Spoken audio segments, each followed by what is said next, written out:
Stay low. Don't get back in there. Come on, get back. Whoa. Hey, hey, hey. Come out of the front.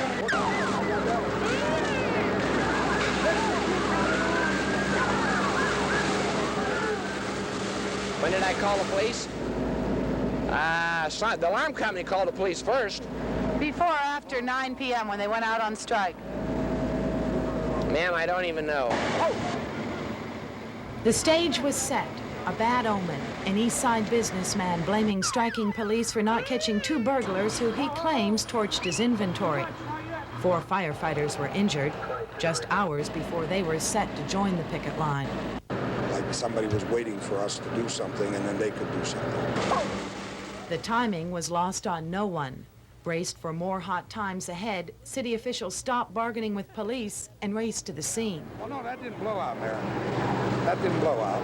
We knocked that out. I knocked that out so that we can get into the building. How did the firemen get hurt? When they opened this front door. Ironically, at the same time flame explosions injured firefighters, police negotiators were arguing the public had to be made aware of the dangers safety forces face for below-average salaries. Watching firefighters risk their lives, putting out the last arson blaze before their strike deadline, Mayor Vukovic acknowledged talks with police had progressed to the point where all agreed someone had to pay. The idea came up that maybe we should ask the people to decide on a levy. How'd you respond to it? I said, well, the people are going to decide anyway because we don't have any money. They always get the shortest guys for these jobs. Praise the Lord and pass the wood. Night 1 on the police picket line, word quickly spread of the injured firefighters, and among the striking officers who knew the public might eventually vote on raising safety force salaries, many worried that the majority might not care. One of the lowest paid forces in the state, Youngstown cops have learned to live with part of the public's bad perception of the department. Police scandals and brutality charges have been well publicized. In the mid-60s, the department made national headlines when it staged the country's first police strike. The second time cops walked out, 1976, picket line violence was witnessed coast to coast. Get out of my way! Get out of my way! This time, cops were united, and the only cruiser on the streets contained 3 rookies. As burglar alarms sounded across town, the public waited for the worst. Store owners armed themselves. No longer was law and order taken for granted. It just started last night. 2 weeks ago, there was a cop here right away, and we were only missing a couple sweepers, but I guess they had more time tonight. Well, we heard somebody break in the window. We was laying on the floor in the office, and when we thought they was coming through, we started shooting through the window. Although Youngstown was virtually wide open for 4 nights, almost amazingly, widespread looting never occurred. What did happen posed an unanticipated threat to public safety: mob rule at Market and Midlothian.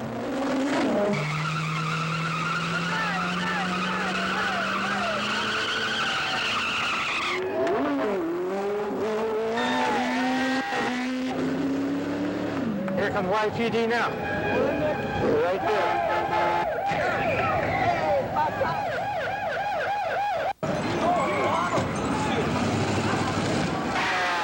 Still stuck clear out, okay? And I was working out in Canfield Township when I got the call. Backed up by sheriff's deputies, YPD rookies were able to cool the crowd and protect the public from what could have erupted into a nasty scene. Striking cops stood by to provide on-the-job training. For 17 other safety force rookies, it was trial by fire. Don't get back in there. You'll get trapped in there. Wait till you get some water. It was rather dangerous and scary for me. It was something that I had never experienced before. Get his water up! You could see nothing at all, and you know there's fire in there, and there's holes in the floor and things falling on you. And the only way I stayed in is because they were all behind me and encouraged me to do so.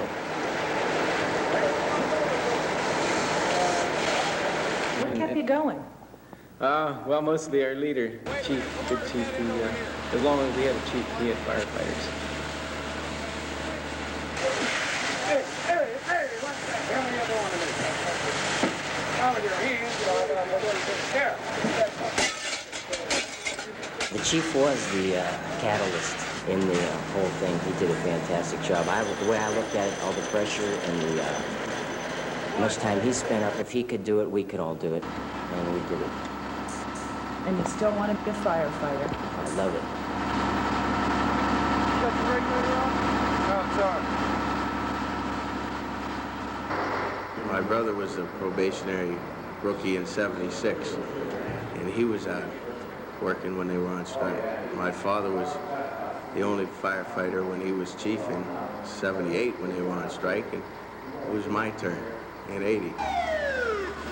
For 6 days, rookies ran ragged, receiving a crash course in the world's most hazardous occupation.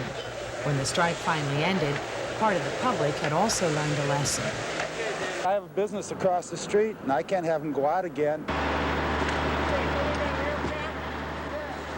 What they have to go through, I think they deserve more money. In August, voters will decide if they're willing to kick in 0.25% more income tax to pay for essential services. The way safety forces are perceived and the way the majority rules will determine whether the city will face another emergency in 1981. Already, opinion is split. I think we should get the income tax to give it to them. The more unemployment you have, the more protection you need, the harder the job is. Taxpayers are already overtaxed. How can they carry the burden?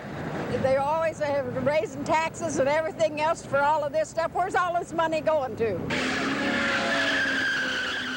I know a few policemen, and their income isn't big at all.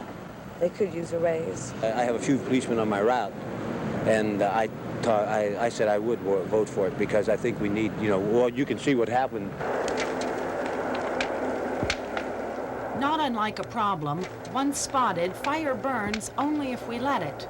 We can watch, we can hope it burns itself out, or we can put it out. But no matter what decision we make, economically, we have to pay.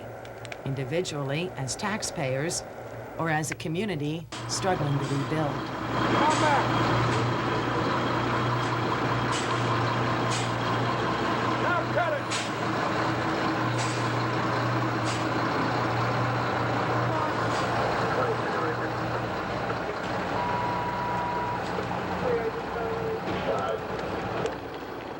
Journal will continue.